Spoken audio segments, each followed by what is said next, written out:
Good morning, good afternoon, good evening. My name is Kumar Danatran with Agile Meridian, and I'll be introducing the topic of today's webinar, which is icebreakers in a hybrid and virtual environment. And our esteemed guest today is one of our coaches, Chris Daly, who will be joining us soon. Before we get there, I'd love to get to know some of our audience here, and you're welcome to chat anytime in the YouTube chat window that you see there beside you as you've signed in. But what I thought we would do is use a tool. Let me just get this thing set up. And a tool called Mentimeter, where we can gather your feedback in, let's see here. There we go. Let me share my screen. And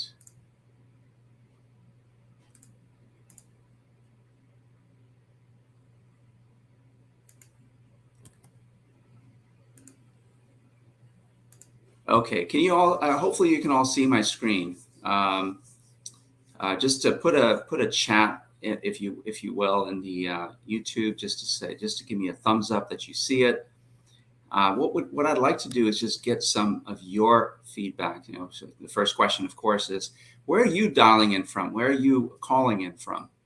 Right. So if you go to menti.com, just open a browser on your phone or on your laptop and use that code 24848115 and just answer the question on the screen. Where are you calling in from?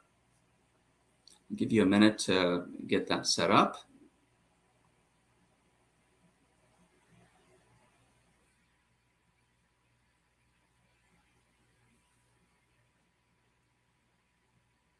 Hopefully you're able to do this.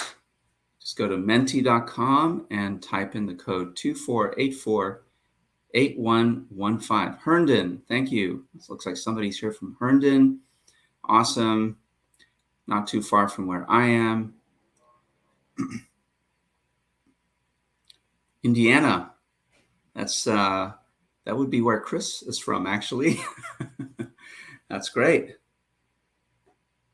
Let's wait for a few more. I know we have a few more on here. Columbus, awesome. A couple of people from Indiana.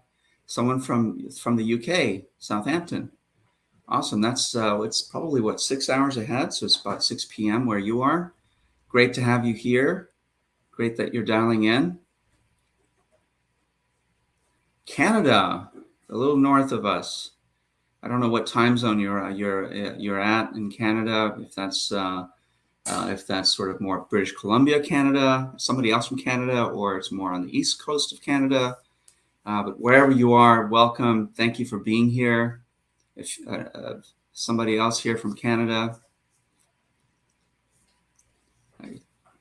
these webinars are sort of one way. The only way to really interact is through tools like this. So I'm happy that this is working. My basement in Chicago. Excellent. Amsterdam, all the way from Amsterdam. Welcome. Thanks for being here. Atlanta. It's nice and warm down there, I'm sure. At least warmer than it is up in Canada, perhaps. I know that we've been getting some weather here lately. At least on the East Coast, where it's been unseasonably cold. And probably in Indiana too, in the Midwest. All right, let's go to our next question. And that is, what's your current role?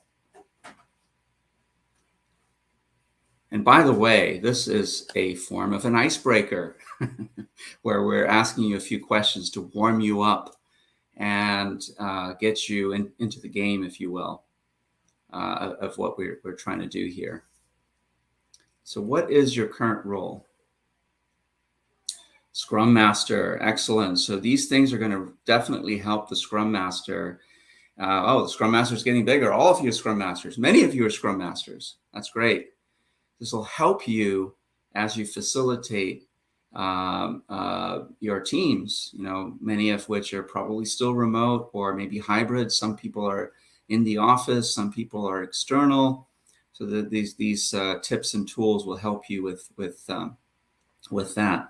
A manager, any kind of a manager, product manager, a director. All of these tips are going to help you engage with your audience a little bit better. Agile coaches, I'm an Agile coach, right? And we experiment with these types of tips and tricks all the time. And so this is great that we have a mix of people. Seems like more Scrum Masters here than others. We'll give it another maybe 10 seconds. And we'll go to our last question, and then I'll introduce you to Chris, who's going to take this away. All right, let's go to the last question here. And that is, what would you like to get out of this workshop?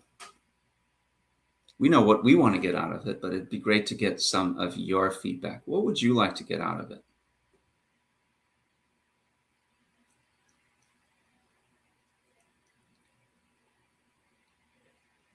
Hopefully we're aligned, because what we want to give you are some tips and tricks on how you can use icebreakers to improve the psychological safety of the group that you're facilitating. And also some, the struggle really is, as people are going back in the office, you've got some members of your team that are in person and some that may be remote. And so we want to talk about that too, right? Exactly. Tips for engaging icebreakers in hybrid meetings. How do you engage teams? New icebreaker ideas. Awesome. So you're in the right place then, because this is exactly what we're going to be talking about. In fact, after this session, you'll get a PDF download with all the tips and tricks that you can possibly want, because we can't cover everything in the hour that we have here. So you're going to get that a little ebook that will get you the kind of ideas that we've been sort of mulling over as we engage with our teams and our clients. Yeah, new innovative ways of interacting with remote team members. Excellent. Thank you for sharing that. We're going to be remote for a while longer, and a lot of companies, as you know, have instituted already remote working policies, right?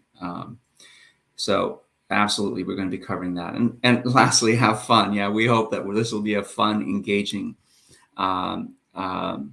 session for all of you. All right, I'm going to stop sharing here, and I'm going to bring Chris into the fold. Hi, Chris. How you doing? Good. How are you? I'm doing great. You want to introduce yourself to the group? So I'm Chris Daly, and I am one of the Agile coaches here at Agile Meridian. I've been with the group about, I think we're approaching about 4 months, the end of 4 months.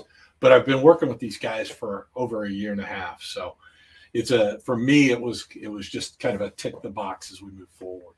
I'm an Agile coach, a trainer, which is really what I like to think that's my superpower is training. And I've been doing Agile and Scrum coaching and training for about 12 years now. So I operate in a number of different environments, from just a one-man shop or a one-team shop up through, I've been playing around in the safe world lately. So I've kind of covered the gambit, if you will. What we're going to talk about today is one of the things that for me is, I'm going to go ahead and present here. It's an area for me that somebody, I'm having problems getting it to present here. As a trainer and a coach from an old school way,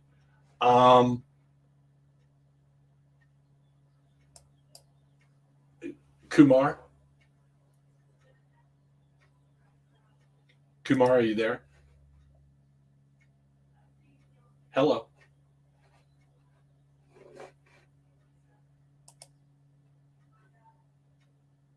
Hello.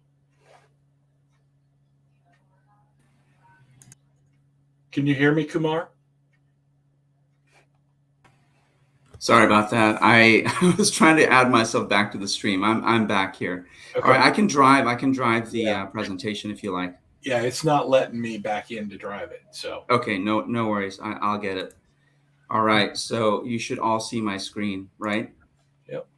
Okay, let me go back to that screen here, and I'll just drive it. So I'll go ahead and go to the next slide. Thank you. So one of the things about facilitating is that for a lot of facilitators, we struggle with engagement, right? We came from, me in particular, I grew up started out my career in a period where it was business as usual, right? You can't have fun at work. The fun consisted of maybe a pitch in twice a year, and that was really kind of it.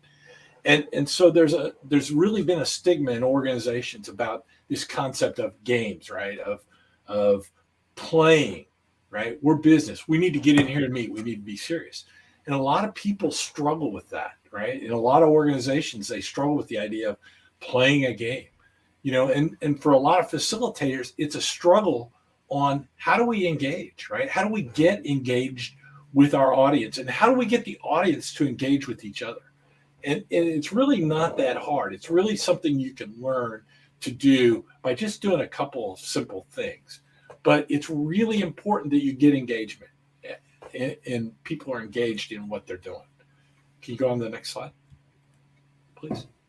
So, if you've thought about icebreakers, it might make you nervous, right? Why might it make you nervous? Well, maybe you're going to show something about yourself. You're going to tell something you don't want. Maybe you want to be separate, right? You want to keep your work life and your personal life separate. And so a lot of people are nervous about that, right? They don't want to go out there and they don't want to put themselves out there. It's tempting sometimes for us to just stay with what we know, not to experiment, not to try, not to fail, right? And as folks that are focused on Agile, thank you, Kumar.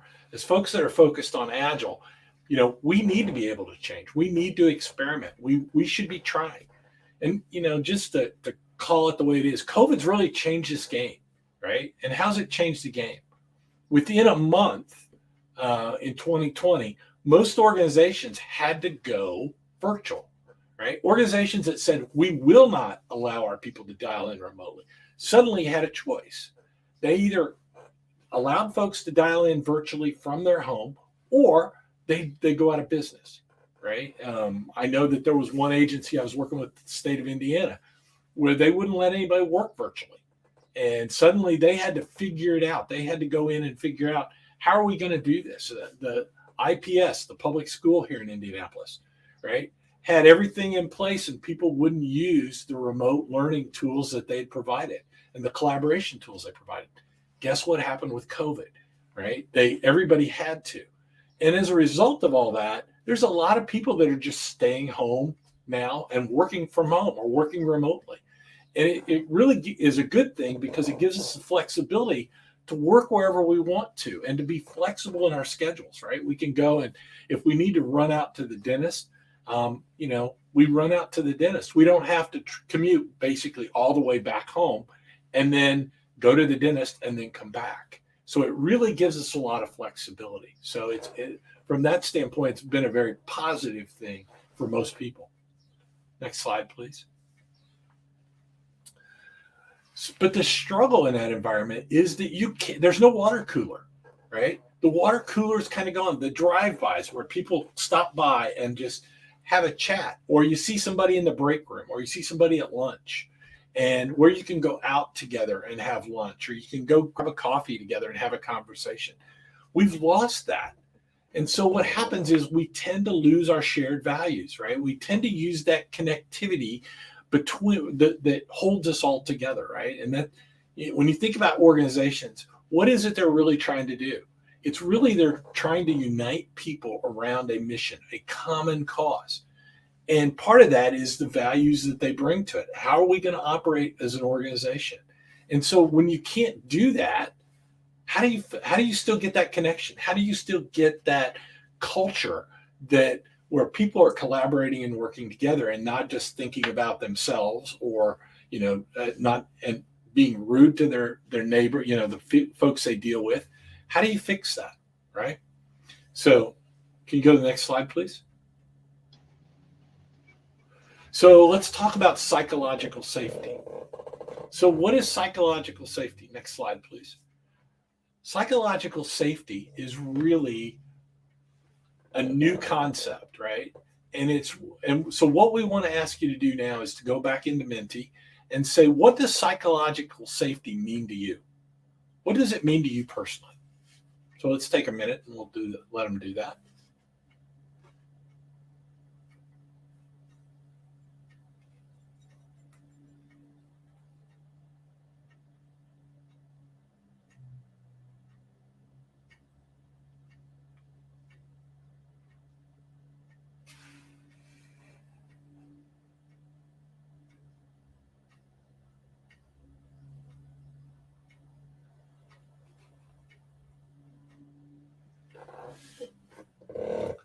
Kumar, I think we need to go to the next one, don't we?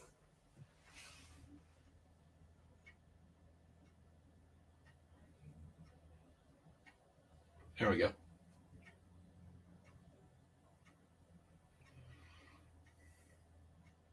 Safe space for people to express themselves. Yeah, very good, right? It's free to share their thoughts without repercussions, right? You don't want to be the person who responds to a question, right, or shares a thought, and then it tanks your career because you said the wrong thing, right? Feel empowered, another good one. Able to talk openly and honestly without repercussions, right? And we see that a lot, right? You see that a lot when you're in a very hierarchical organization and people, the boss is somebody who, everybody needs to follow their lead, right? That people shut up, they clam up. That's why when we talk about retrospectives, for example, when we talk about retrospectives, we talk about only having the people that do the work or participate in the retrospective, not having the outsiders in, right? And that's what we're trying to do, is we're trying to create that psychological safety. The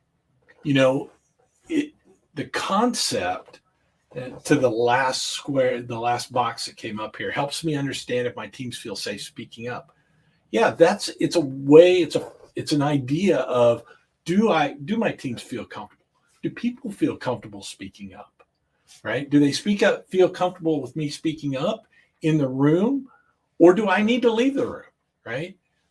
Where do you get your best open communication?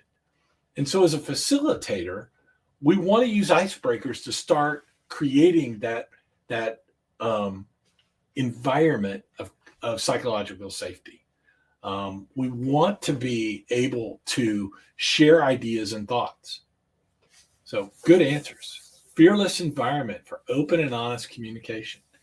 An environment where you can be yourself. Yeah, exactly. Can you move on to the next slide, Kumar, please? Thank you. So here's the definition that I found. And, I've known what psychological safety is for a while, but I wanted to get a definition to quote, right? So the Center for Creative Leadership says, it's the belief that you won't be punished or humiliated for speaking up with ideas, questions, concerns, or mistakes, right? So again, we want to be able to speak up. We want to be able to share openly without being laughed at or without being punished. Next slide, please. So here's a couple of quotes that I found that I thought were really interesting, right, around psychological safety. So people need to be able to ask questions. They need to be able to say, I'm sorry, I don't understand, right, and not worry about it. They need to be able to offer alternative ideas. And if you do that, what you'll find is that you'll find out that maybe that person that's asking the question, because you've created that environment of psychological safety, that person that's asking the question may have some points you hadn't considered. They may actually be agreeing with what you're saying, or they may be coming from a different perspective, right? And if we create that environment where they ask those questions, it's good for us. One of the cool concepts about extreme programming that I really like, that I think applies to a lot of different things, is pairing, right? Where you take an experienced person and a new person and you have them look at what you're doing, right? And you have them work together, because the new person will ask the experienced person questions and make the experienced individual think about what they're doing. And at the same time, that experienced person is passing on knowledge to the other one. And it works. I'm using the example of experienced and inexperienced. We do it a lot with our Agile coaches in Agile Meridian, where we'll pair up, or where somebody will create something and somebody else will take a look at it and say, all right, what did you think about this? Did you think about that? In this presentation yesterday, Kumar and I met, and he came up with some really good ideas on things that I hadn't thought about, because I was coming at it from one angle. So we want to create that environment where people feel comfortable talking and asking questions. Next slide, please. So again, we want to be able for people to be able to experiment and to try. And you'll find that organizations that don't have that environment are not innovating, right? Because where does innovation come from? It comes from me throwing out an idea and Kumar taking that idea and saying, that's a really good idea, and using the and conjunction there and building on top of that idea. And then maybe another partner, maybe Jolly, speaks up and says, yeah, I think that's a good idea. And if we do this, that'll make it better, right? So we're building on top of each other. Nobody has to have the ultimate idea, right? Let's be honest. We're not all Einsteins, right? And so for us as individuals and as collectively as a team, our strength comes from having diverse personalities and different perspectives and putting those together to look at a problem and come at it from different angles to come up with the best solution, right? To figure out the best ways to work, to collaborate together. And so we really want that concept of psychological safety. It has to be there. There's another word that sometimes I hear substituted for psychological safety, and that's trust, right? The T word. We have to be in a trusting environment where we have the opportunity to talk and collaborate with people we trust, because we believe that they're not going to laugh at us. We believe they're not going to talk down to us or be demeaning to us, right? And so you really have to try to do that, right? Build that trusting environment. Next slide, please.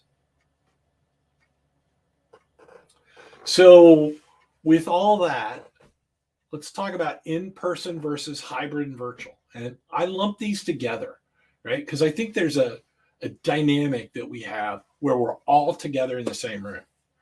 And then that dynamic is really, on one extreme is in person, the other extreme is virtual. And then in the middle is kind of this hybrid, right? Where we've got people together who some are in person together in a room and some are virtual, right? And it's really difficult to be in those situations.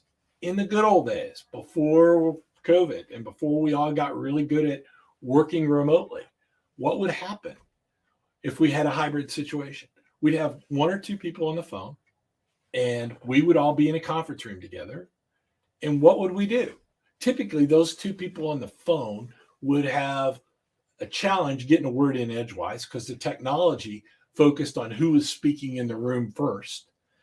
Then a lot of times the facilitator, the people in the actual in-person meeting, would forget about the people on the call, right, that are dialed in. And so what would happen? The facilitator, if they remember, would, as the meeting's breaking up, say, Jane, do you have anything you want to add? Well, by then we've already decided the meeting. We've already decided what we're going to do, right? And it just doesn't work out that way. It's not productive. And the people on the phone that are dialed in or working remotely, they have a challenge in trying to communicate. And so when we're in this hybrid / virtual world that most of us are going to be in for a while, if not permanently, we need to figure out better ways to communicate and better ways to collaborate. Can you go to the next slide, please? So in person, when we think about how we're structuring our conversations, our meetings. It's the same, in person and versus hybrid and virtual. They're the same, but yet they're different, right? How are they different? Well, they're different in that not everybody's in the room, right? And we'll talk about that in a little bit, what those differences are. But you can't see the verbal clues, right? You can't see, because of bandwidth issues, not everybody may have their camera on. And so if they don't like something that's being said, they're rolling their eyes and we can't see it. We can't see people shifting in their chair uncomfortably if their cameras are off. We can't really tell the facial recognition. If you go back, if you think about the video or the image you see when you're on a virtual call, and it really doesn't matter which one, what do you see when you see that person? You see a little bitty square, and depending on how many people are on the call or in the meeting, right, the squares get littler. And it's really hard to determine, to recognize what's happening because you just don't have that perspective. So it's different, but yet it's the same. We still have the same challenges. We still have the same goals. We're still trying to keep people engaged. We're still trying to have productive meetings that aren't a waste of time. We're still trying to keep people to get to the outcomes we want to and make meetings productive.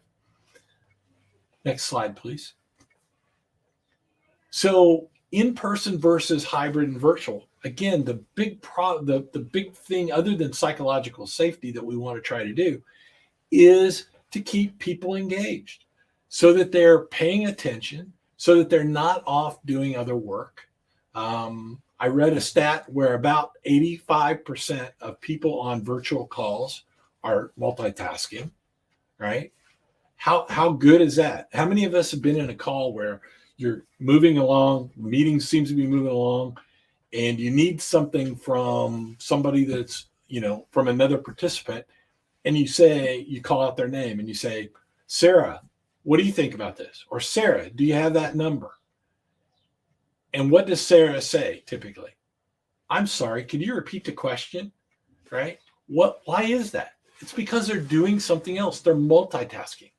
And so when you add on to it the fact that we were bad planners in the beginning anyway, we're bad managers of our calendar, right? It creates a problem because people are not engaged. And so our meetings tend to be as unproductive. We tend to have people that aren't engaged, and we tend to not accomplish what we really want to accomplish. Next slide, please. So here's some tips for some hybrid virtual meetings, right? I know we're supposed to be talking about icebreakers, but I wanted to get this. I wanted to share this with you, right? So when you have a hybrid virtual meeting, have a producer, right? I'm lucky enough to have Kumar, who's in the background, who's in, so to speak, in the background, answering questions, running the PowerPoint slide, dealing with any questions or any problems that might come up. So try to have a producer. Ask somebody to be a producer, right? When you get into the meeting, say, ask somebody to keep an eye on chat and let you know if there's anything going on there. If there's any technical issues, have that person go ahead and help try to deal with them. You want to set clear expectations for your meetings. What are we trying to accomplish? If you're having a meeting for the sake of having a meeting, right, that doesn't work very often. It's pretty challenging. You want to try to make sure that you don't have the us versus them. And it's real easy to get into that mode when you've got a group of people that are in a room together, and then you've got the people that are remote, right? The people in the room have those visual clues. They have those opportunities to see each other at the water cooler.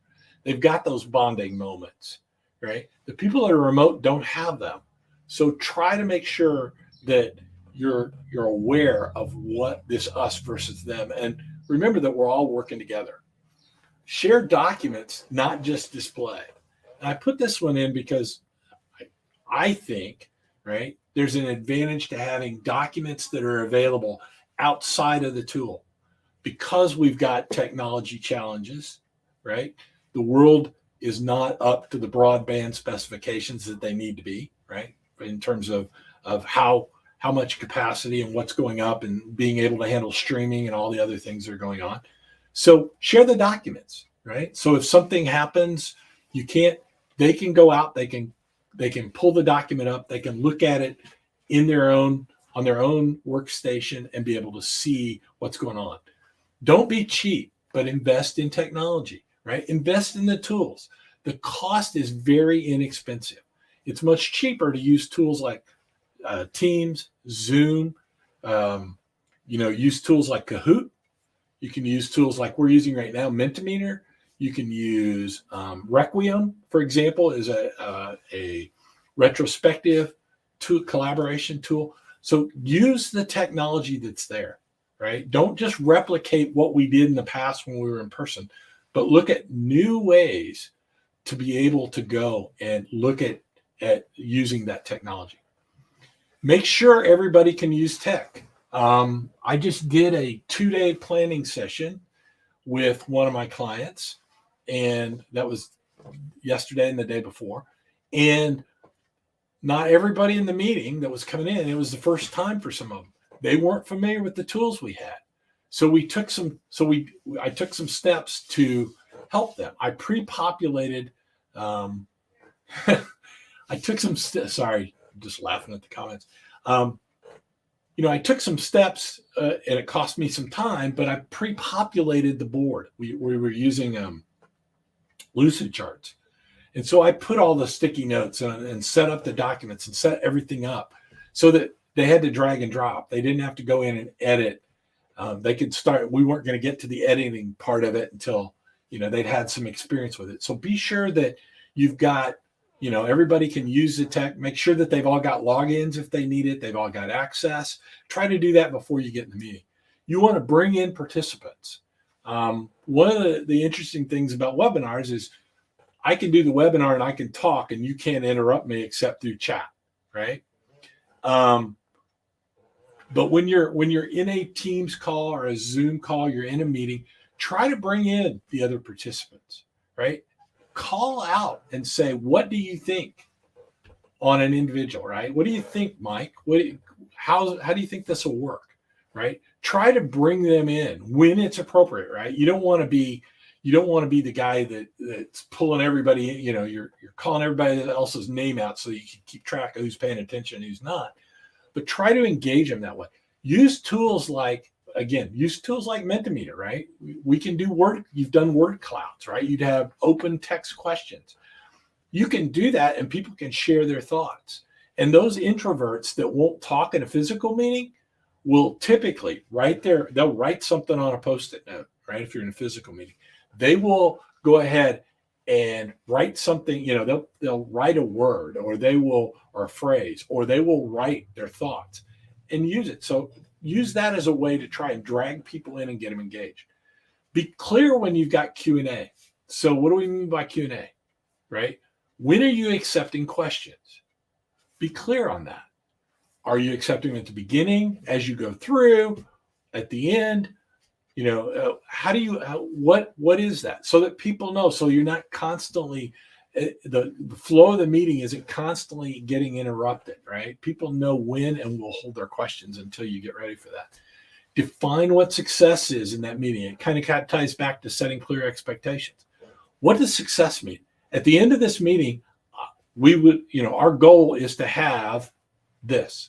We're going to have an agreement on the dependencies to complete this one task.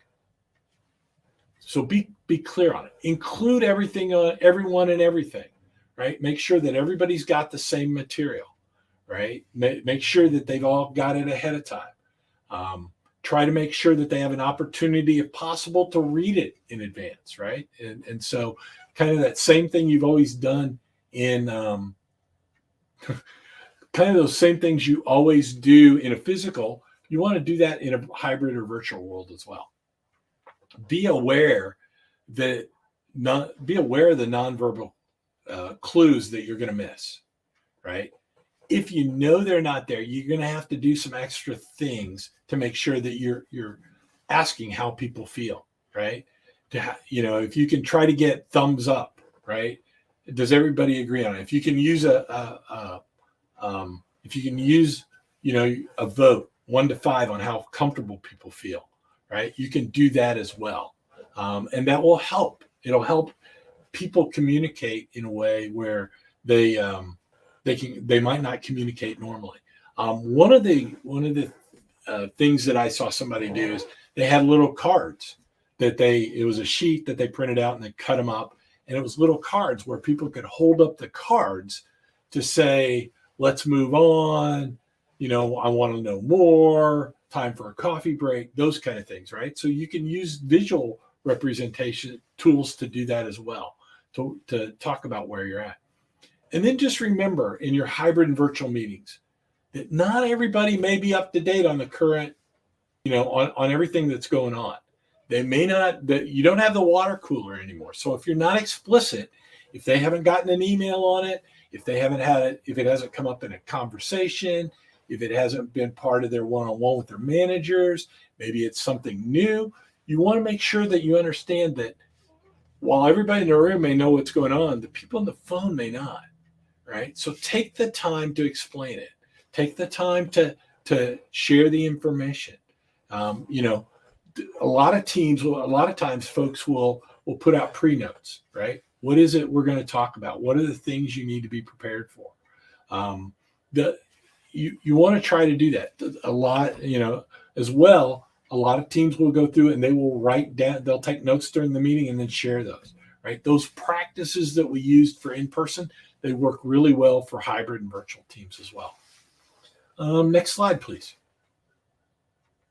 So experiment with some of the approaches, right?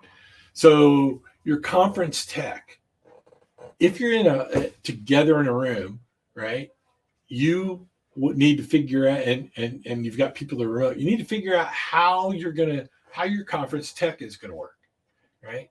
The conference tech where I put a video camera up on the wall is antiquated. Let's just call it what it is. It's antiquated. It's out of date, right? Look for things like Meeting Owl. Meeting Owl if you go on Amazon, you can find one for about $800. You set it in the middle of the table, right? And what it does is it's got cameras all the way around it. So when I start talking, it's going to show my face. When Shonda starts talking, it's going to show her face. So it literally can move. The camera moves so that the person that's talking, you can see. So the folks that are remote can see who's talking in the room. If again, in a meeting I was in last week, part of the team was together in a conference room. And, and so it was this long shot down the table. You couldn't see who was talking, right? Their hand gestures didn't make any sense. You couldn't see the facial expressions if you wanted to, right? Camera was fuzzy. The lighting was bad. Invest in your conference room tech, right? And try to make sure that it's what it needs to be, right? You want the best quality outcome. Don't scrimp on that when you've got people that are remote. Your organizations are saving money, right? They don't have to buy floor space, parking space, smaller buildings. It goes on and on and on, right? So take some of that money that you're saving, take some of that savings, and invest in state-of-the-art conference tech. Use breakout rooms. So if you've got a big meeting and you're trying to kick things off, use the breakout rooms that are typically standard. Use those to try and communicate, and break things up and then bring people back, right? It supports that kind of design thinking approach. Rotate your speaking order, right? So go through the room or go around the virtual room and ask people where they're at, right? When I was talking to Kumar about this, he said, give people numbers and say, okay, 1, 2, 3, right? Or names if you've got names, and just do it, kind of randomly to get people to talk. Use a buddy system, right? Where somebody in the room has got somebody that is remote as their buddy. And so you've got them on a phone, right? You're using the camera. They can kind of see what they're seeing. If you go up to the wall and there's Post-its, they can see what's going on. Try to use a buddy system. It can be fun, right? Experiment with it. You can do remotes first. So we're going to always let the remote speak first, right? We're going to think about their needs. We're going to think about what their wants. You could pass the stick virtually, right? So who's speaking? You got to have the stick, right? And so you could set up some kind of way. Think about a way where you could say, okay, I'm going to be talking and I've got the stick until I pass it to somebody else. Another way to do it. And then again, use your virtual tools, right?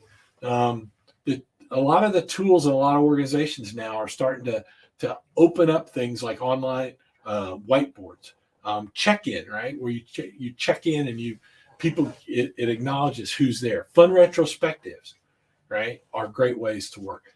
Tools like Kanbanize, Retrium, Mentimeter, Kahoot, Trello, Jira, Asana, all serve different functions, right? Some are project management that let you drag and drop things around.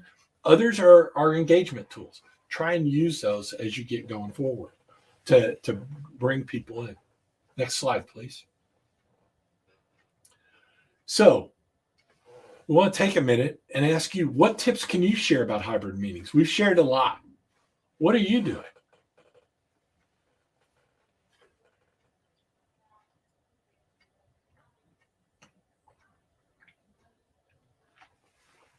If you'd go ahead and put that into Mentimeter.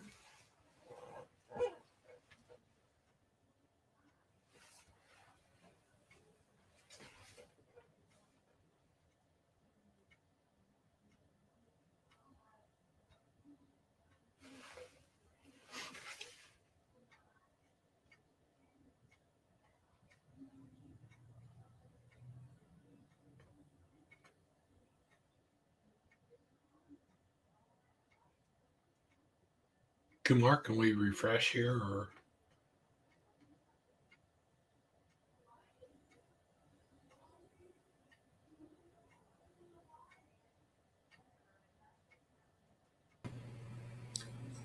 Hey, Chris, and everyone, it'll come up automatically. I'm sure people are furiously thinking about what they're doing, and they'll share it here in a second. So let me go back and share the screen. Okay. It's probably there by now.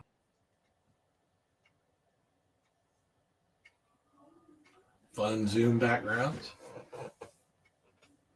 Create a team Zoom background.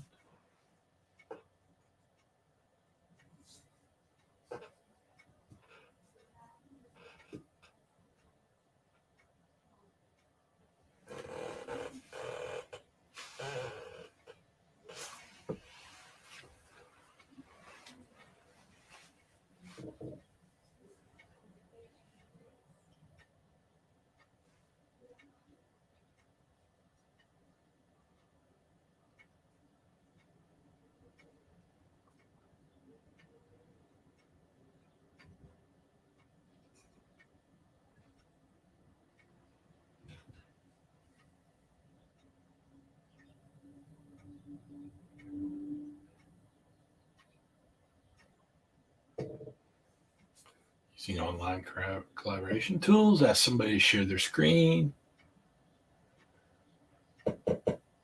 Avoid hybrid meetings. Avoid them. It's interesting because I can really resonate with that one. Again, we were doing a 2-day planning session, Tuesday and Wednesday. And one of the folks, I think, said, well, I know one of the folks said, if one of us is remote, we all should be remote, right? And treat everybody like they're remote. It gives you an interesting, in that case, they felt it improved collaboration. Okay, good. Ask remote, asking remote participants to turn on their cameras is always an interesting one because of the bandwidth issues, but those are getting better. But yeah, that's a good one as well. Okay, can we go on? Come on. So what's an icebreaker and what's an energizer? An icebreaker means we're going to break the ice. An energizer means we're going to try and raise the energy of the group. We're going to try and get people engaged. Next slide, please. So there are some significant advantages to using icebreakers with a group. Next slide. Bonding. There you go. Bonding. So you're going to bond, right? If you use an icebreaker and you say, all right, what, use an icebreaker. Where did you go? Where's your favorite vacation? Right? That will create some shared experiences with each other, right? And folks will be able to be able to better relate. They'll be able to have the E word, right? They'll be able to have empathy for each other, right? And their trials and tribulations. Next slide, please. Engagement. You want people engaged, right? We want people to be engaged. We want them to be there. We want them to be in the moment, right? Where they're more active, where they're contributing. We don't want it to be our remote meetings to be, a few elites speaking and everybody else is just sitting there doing other things, right? We want people engaged. We want to pull people in. Next slide, please. We want to stimulate the creative thinking. So we want people, with an icebreaker, let's get them started right away, right?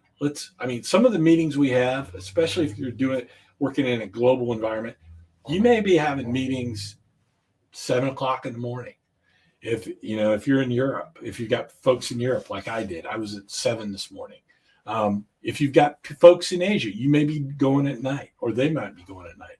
They're tired, right? So how do you stimulate them and get them thinking creatively, right? And an icebreaker kind of warms up their brain for it, right? Good one. I've created Zoom backgrounds for Team Pride. Team background could include a working team agreement. Good one, Kathy. Next slide, Kumar, please. So how have you used Icebreaker? Oh, you went too far. So it improves evaluations, right? When your folks are committed, right, what happens? They're committed to their growth. When they're committed to each other, right, they'll achieve their goals if they're all committed and working together and believing in each other and supporting each other. So it improves their employee evaluations. It improves their performance, right? And ultimately, it should lead to better outcomes for the organization. Next slide, please. Now we're at the question. So how have you used icebreakers?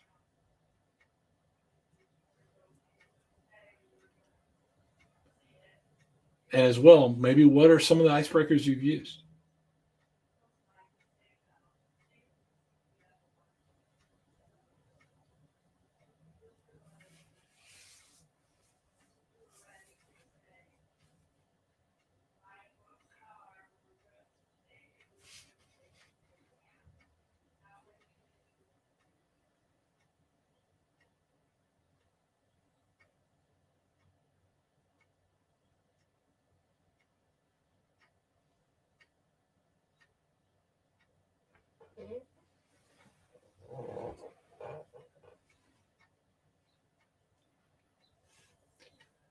While you're answering, an icebreaker too doesn't need to be a question, right?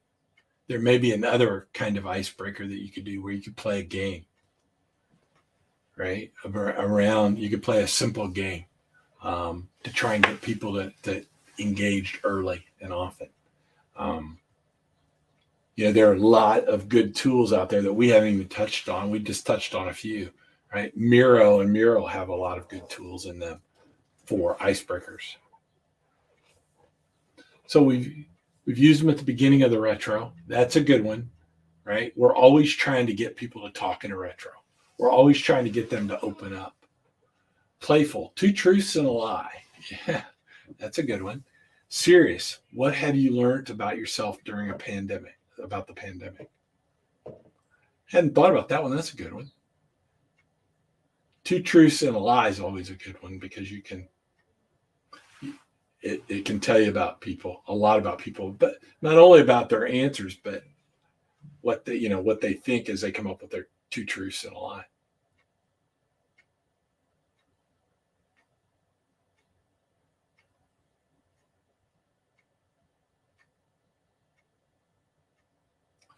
Any more?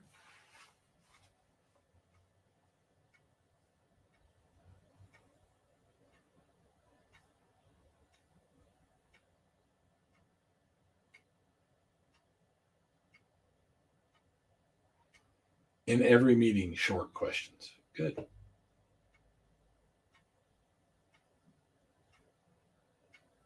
The birth month game.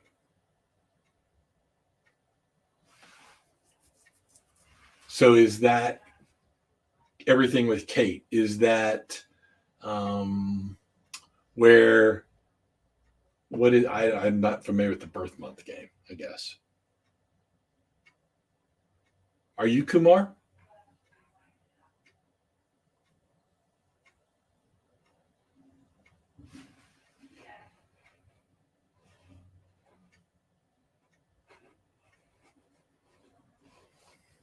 I'll look it up.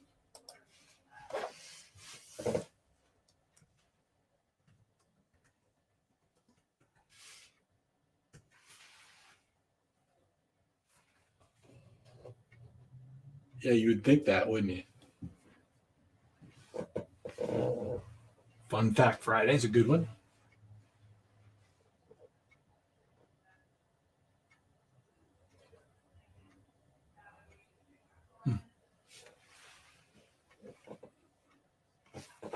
To be honest, Fun Fact Friday. I looked up birth month game and nothing's coming up. Name games and birthday scenarios is all that's coming up. Okay. Next slide, Kumar. So we're at the end. It's time to take a moment and reflect on what you've learned, what you've considered. Next slide. And that's what we have prepared. So we've got 8 minutes. I'm kind of surprised. Usually I go long. We've got some time for some questions. What kind of questions would you like to ask?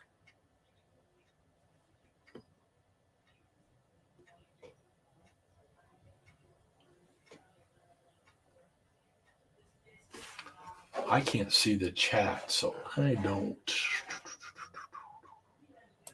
know what that looks like. Let me see what's going on.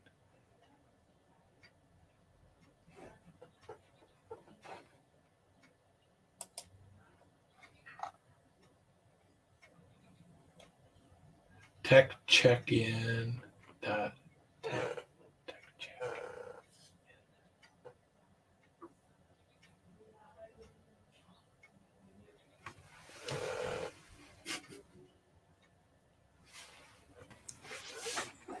I'm going to come back on. So I misspelled it. It's actually check-in. It's TSCHECK.IN. And that's a great little website that, hold on one second. Let me get out of this. Yeah, that's a great website where you can randomize questions at the beginning of a meeting. So say you're facilitating a meeting, you could just go to TS, it's supposed to say SC check-in. You can go there and it'll randomize a question. And that question is sort of this open-ended question that's meant to improve psychological safety in the team. And you can go through that at the beginning of a meeting for however many people are in the meeting. The questions typically take, a few seconds to answer it, so it doesn't take a lot of time away from the meeting. And you can also end meetings with a check out question. So there's kind of inspired by the core protocols. If any of you are familiar with the core protocols, they are a set of agreements that a team follows. There's a check-in and there's a check-out. And so this website, check-in, allows you to do those two things, those two protocols at the beginning and at the end. And it's a great way to build psychological safety. Chuck doesn't have any questions, but appreciates all the great ideas and likes to see your face again, Chris. Awesome. And Kathy, yes, the power start is the question that Kathy had. The power start, which I shared in chat, it's an acronym. It starts for purpose, outcome, what's in it for me, how will I engage, and roles and responsibilities. So it's five, where's my hand? 5 things that make up the acronym POWER. And the idea is that as a facilitator, you can fill all those things out. You can say, okay, what's the purpose of the meeting? What's the desired outcome of the meeting? You can facilitate the what's in it for me, for all the participants in the meeting. It's not as much a icebreaker as it is a alignment. Maybe something you do right after the icebreaker, aligning the people to the purpose and the outcome of the meeting. And whether you're virtual, remote, hybrid, or a combination. Well, that is a combination, isn't it? Hybrid. But regardless, you're sort of finding out what's in it for the people in the meeting. Why are they there? Or do they even need to be there?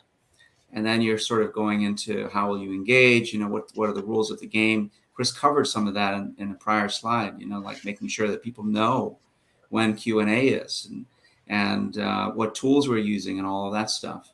And then finally, the roles and responsibilities. It's good to sort of say, okay, I'm the facilitator and Chris is our producer, or vice versa. And, you should have all gotten the documents before this meeting. Hopefully you've done your homework, that kind of thing. So it's a good way to sort of set the stage, if you will, for the meeting, maybe right after the icebreaker that you run.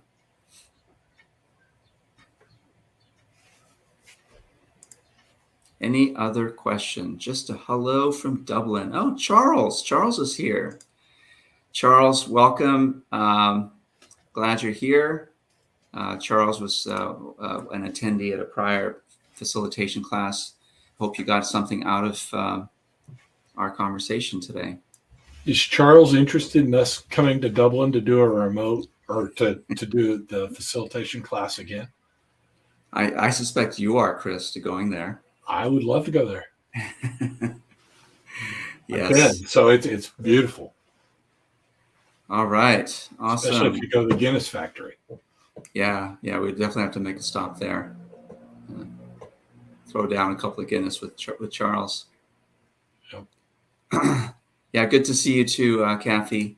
So just so you know, Kathy attended a prior facilitation class with us. And so it was a great class. And I think Charles is also a prior attendee at one of our classes, which this little webinar is sort of a preview to the type of content you'll get in that class.